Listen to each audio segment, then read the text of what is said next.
Pinangangambang nakapusit na sa Visayas ang ilang kasamahan ng 3 miyembro umano ng Mountain na naaresto sa Iloilo. Kabilang sa mga pinaghahanap, ang isang buntis. Ang mainit na balita hatid ni Rida Reyes.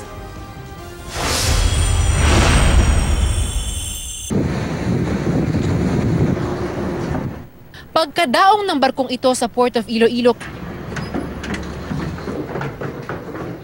agad sumalakay ang mga tauhan ng Philippine Coast Guard. May intelligence report daw kasing sakay ng barko ang 3 umano'y membro ng Maute Group.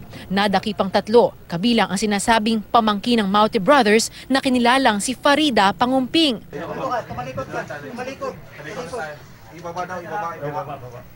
Agad na pinosasan ang mga suspect at inilabas ng barko. Ang lalaking putol ang paa at isang braso, kinilala namang si Aljadid Pangumpin, na kapatid umano ni Farida.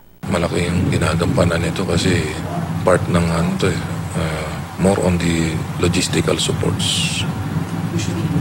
Funding. Kasintahan naman daw ni Farida ang isa pang naaresto na si Abdul Rahman Serad.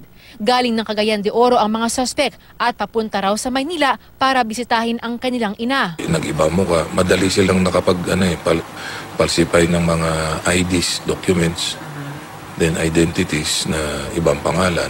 May background investigation na ang mga otoridad sa mga suspect. Hindi pinayagan ang media na makausap ang mga suspect. Pero ayon sa mga otoridad, itinanggi daw nilang sangkot sila sa Maute. Ang AFP hindi pa rin matiyak kung pamangkin nga ng Maute Brothers si Farida. Sa CCTV footage na eksklusibo naming nakuha, makikita ang 3 na sumasailalim sa security inspection ng Cagayan de Oro Port nang umalis sila papuntang Iloilo, kasama ang isa pang buntis na babae na hindi naaresto.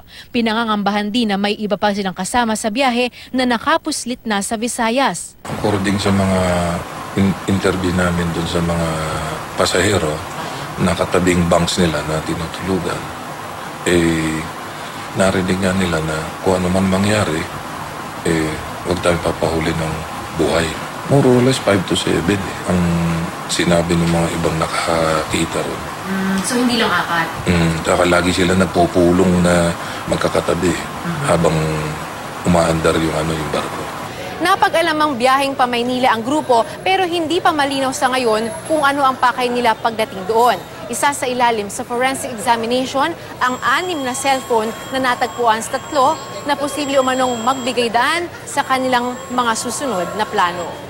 Inaasahan na raw ng otoridad ang paisa-isang tangka ng mga terorista para makalabas ng Mindanao. Kaya lalong naghigpit ang gagawing pagbabantay sa lahat ng mga pantalan para matiyak na walang makalulusot. Focusing on ito yung enhanced checkpoints and coordination of intelligence units and coordination with the local government unit.